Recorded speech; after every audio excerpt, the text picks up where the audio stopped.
Right now, Colorado senators are considering a bill that, depending on the outcome, may cause Uber to leave the state entirely. Thank you for joining us this noon. I'm Erica Lopez. The bill senators are looking at right now would require video and audio recordings in ride shares. House Bill 1291 also requires background checks for drivers every 6 months. The potential legislation prohibits hiring people convicted of certain crimes and requires companies to investigate complaints within 72 hours, among other items. Democratic State Representative Jenny Wilford introduced this bill. She dismissed privacy concerns when asked about the recording requirements, saying that anywhere you go now, there's a camera. Uber has threatened to leave Colorado if that bill passes, something Representative Wilford says has been frustrating. In a statement, Uber said, quote, "We fully support smart, effective policies that enhance rider safety. But as written, this bill goes too far and makes it impossible for Uber to keep operating in Colorado." Uber's counterpart Lyft has said that there are several aspects of the bill that would make implementation extremely problematic. However, they believe there is a compromise that can be met. Just a few hours ago, Governor Jared Polis signed a new state budget protecting investments in public safety, education, and health care. The budget is more than $46 billion. $1.3 billion will go toward funding for K-12 schools and higher education. $865 million is for public health and increased Medicaid funding. $150 million will be set aside for construction. The budget emphasizes modernization, environmental conservation, and veteran services, among other things. Right now, we want to get you started with a gorgeous live look out over I-25 in the Denver metro area. We are seeing blue sky out there, but compared to yesterday, definitely a little bit cooler. At least the sun is shining. Joining us to break down your Monday forecast is our 9 News Weather Impact Team meteorologist, Keely Chalmers. Keely, still a pretty nice day, but colder compared to yesterday. Yesterday was like so gorgeous. Yeah, 82 degrees. Yeah. That was our high yesterday. Not quite the record, which is 84 degrees, but we were close. We're about 15 or so degrees cooler today, topping out in the mid 60s. And we had snow in the mountain. We've been watching this Skycam Eisenhower-Johnson tunnels. You can see the flakes flying. They've been falling throughout the morning and into the afternoon. We could see several inches of snow, anywhere from about 1 to 3 inches.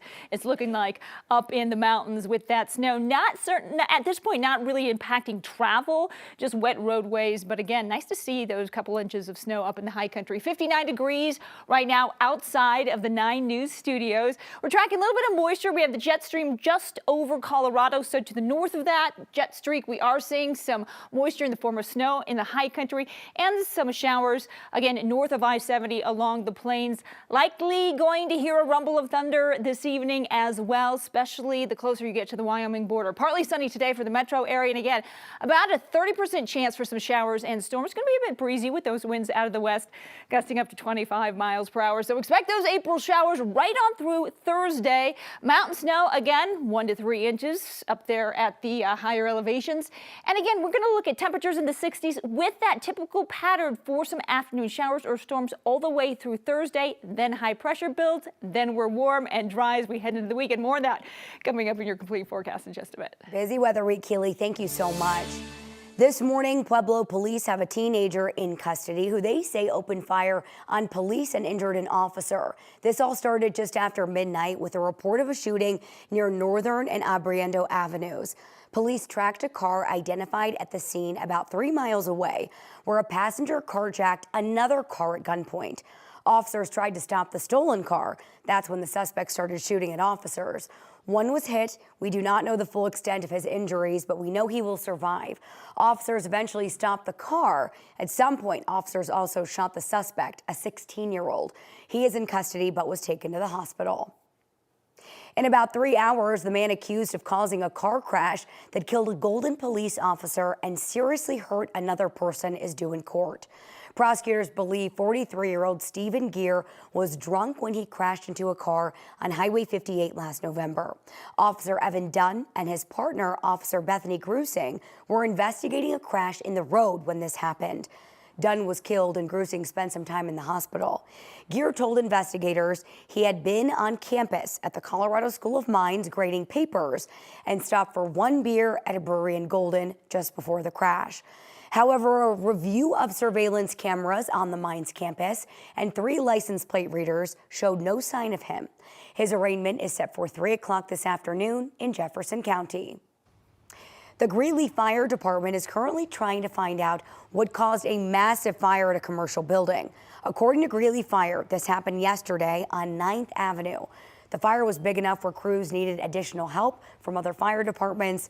Greeley Fire says no injuries were reported and no other buildings were impacted. The cause right now is still under investigation. RTD has finally decided who will take over as the agency's chief of police and emergency management. Steve Martingano, who joined RTD in 2015, will step into his new position on May 13th.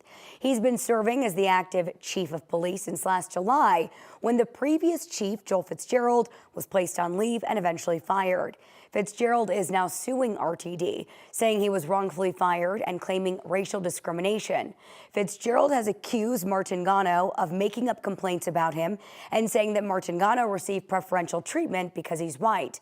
Martingano will take over for security for an agency that has beefed up its police force and security to improve safety. New this noon, an update to a story we were following all morning long. We've learned a crash on I-25 from overnight was deadly. Denver police first tweeted about the single vehicle wreck around 2 this morning. They say that it happened on northbound I-25 right near 20th Street. The interstate was shut down for a few peak hours during the morning drive. Denver Fire says they had to remove one person from the car, and Denver police confirmed the driver of the vehicle did die. The cause of the crash right now is still under investigation. We are still working to find more information about a DEA raid over the weekend where over 100 people were taken into custody. This happened at what the DEA calls an illegal nightclub in Colorado Springs. Agents say they've been tracking illegal activity at this property for months now, which they say included violent crimes, prostitution, and drug trafficking. DEA agents claim members of Tren de Aragua, MS-13, and Hell's Angels were all at the club. There were also active duty military members there who were either working as security or attending the party. Fort Carson said in a statement earlier today that it knows some of its service members were at the illegal nightclub that night, and it will be reviewing those who were there on a case-by-case basis.